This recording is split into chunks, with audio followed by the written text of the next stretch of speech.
Kid Rock stepped in it again. What Did you guys has he see done this? this time? Okay, so there's an interview with Rolling Stone, which I don't know how many people still read Rolling Stone magazine. That's kind of a relic from a time gone by, but nonetheless,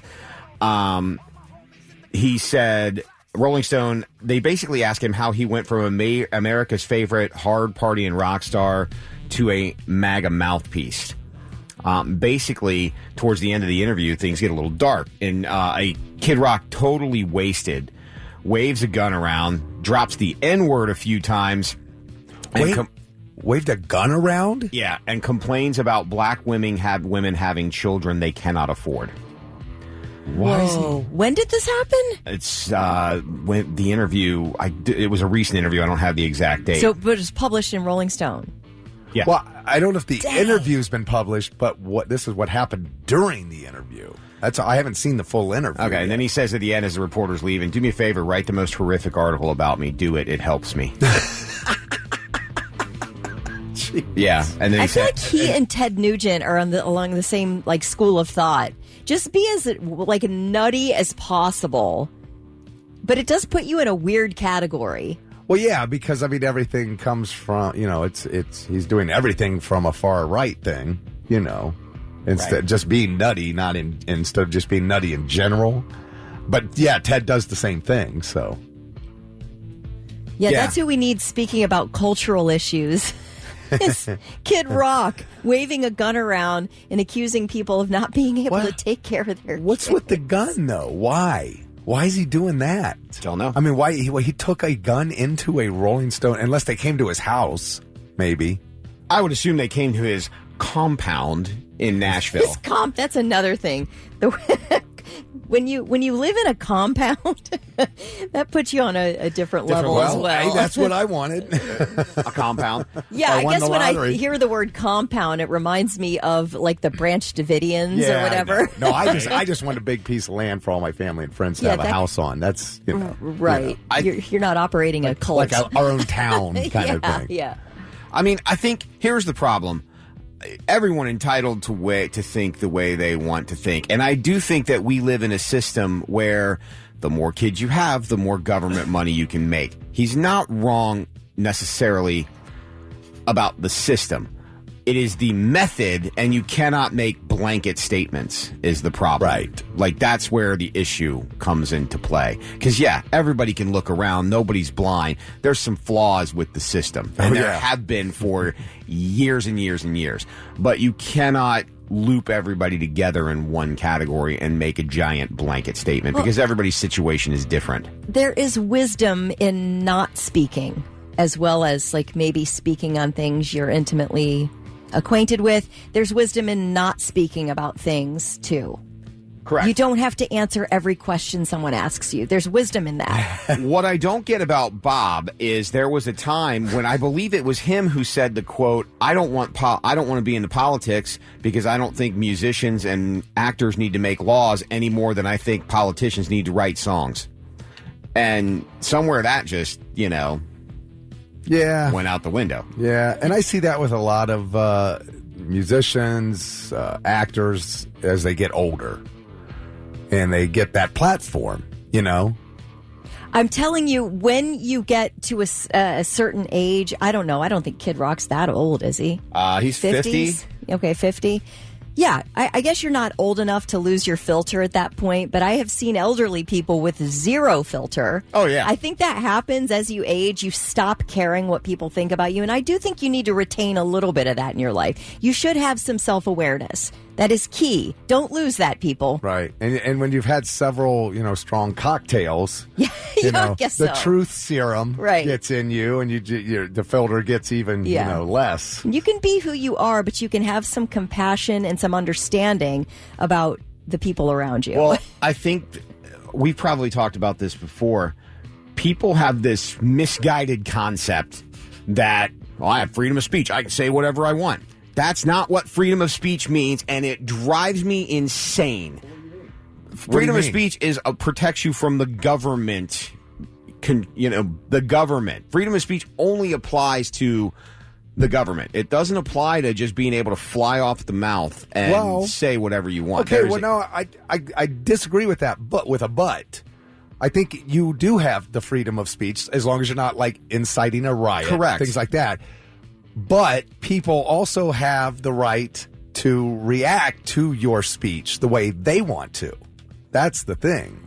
Correct. You know what I mean? I can say anything I want, and then the world can say, well, we will never listen to you again, and we will boycott you. But Lewis is right. The First Amendment is specifically about Congress not prohibiting your free speech rights. It does have to do with government there. And then you're right that I think we can react to anybody how we want as well. Right. You can say what you want. I'm allowed to react how I want. Yeah. Someone has somewhere along the way, someone has turned the idea of freedom of speech is being just the right to say malicious things to whoever you want. I mean, he does, like Kid Rock, he does have the right to say what he said there, and then people have the right to say, well, I'll never buy his music again. I'll never go to his concert again.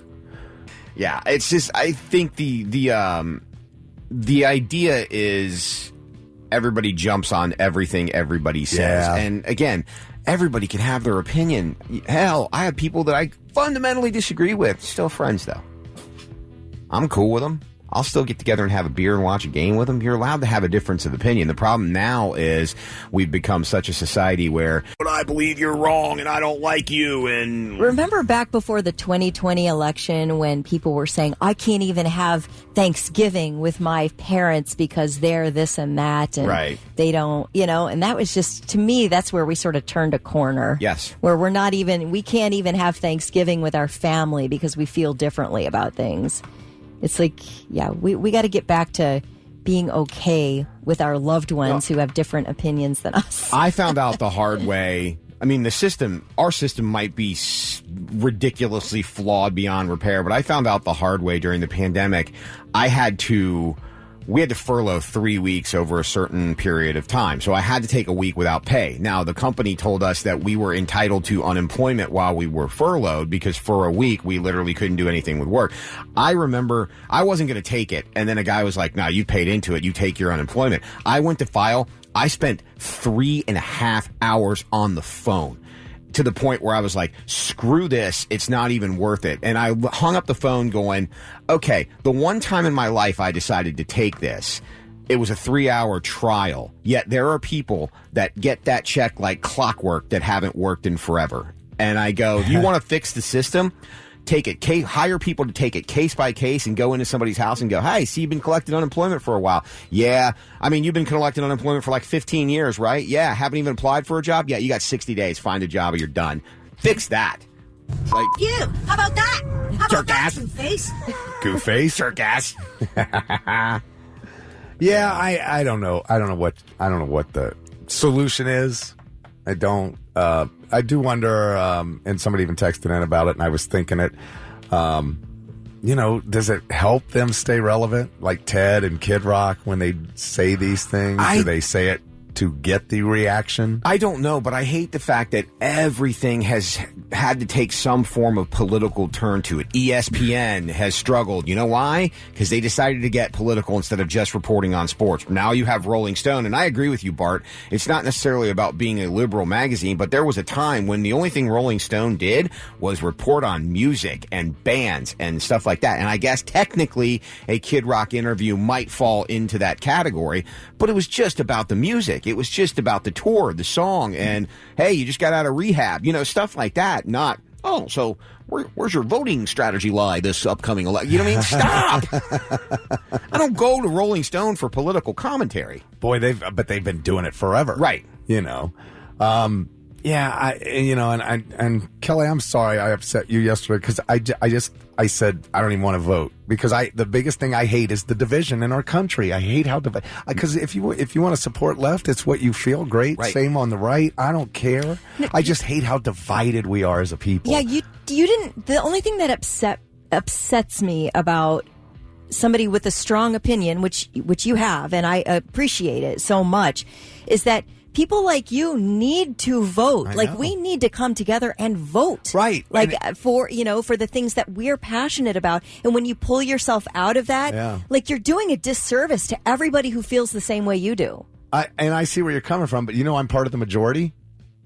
Because, I mean, you had 165 million people voted, 85 one way, 80 the other way, but 100 million adults did not vote. We need you 100 million adults to vote. Who do I vote for that's going to unify this country? Well, because I don't think, no matter who wins this election, it's going to be as divided as ever. You get yourself behind somebody and you do a grassroots campaign and you help solve problems. Well, I think Jared said, too, and I agree 100%, people love being part of a cancel culture, too. And I agree with that. People can't wait to find out who gets canceled next. And Brandon said, I quit watching several YouTube channels due to the 2020 election, how many YouTube personalities shilled various agendas, and I don't want to hear your political opinion on an entertainment channel. I 1,000% agree. Yeah, I hate the fact that we can post about desserts and someone will say, well, Trump once got arrested for eating caramel instead of chocolate. Like, somebody will turn it into something that it's not. I mean, how many times have we looked at a comment and I'm like, Jesus God, how is this a political thing? Oh, I know. Yeah, we post something funny and and it's like lighthearted and somebody has to somehow. I mean,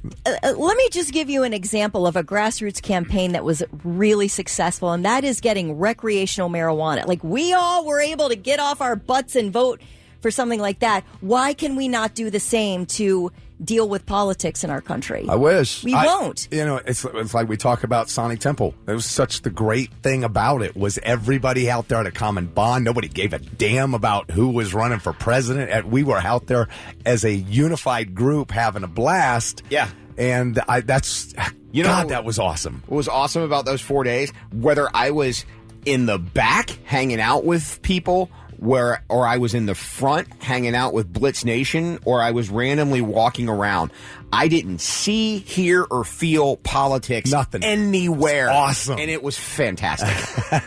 Mike said, I agree. I remember the good old days when MTV actually played music videos. Amen, brother. That was like 47 years ago, I think. MTV Classic, Mike. That's all they do.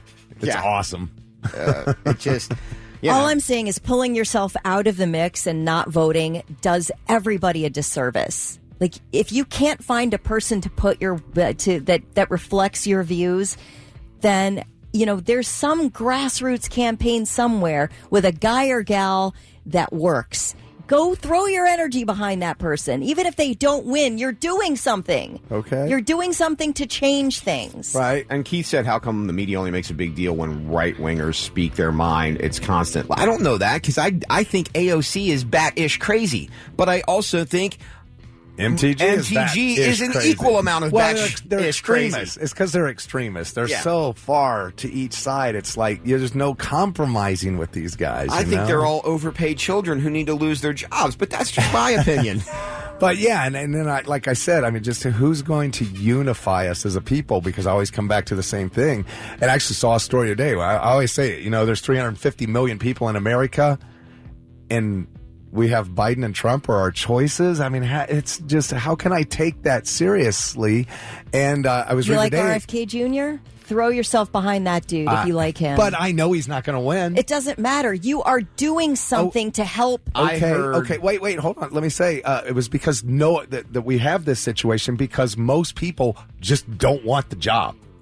Like, really high qualified, intelligent people do not want that job. That's the problem. So, but I hear what you're saying, Kelly. I know. No, I heard Paul Ryan, and I don't remember where I heard this. It was a few weeks ago, but he said somehow our Congress, and I think he was being, because Paul Ryan, obviously diehard Republican.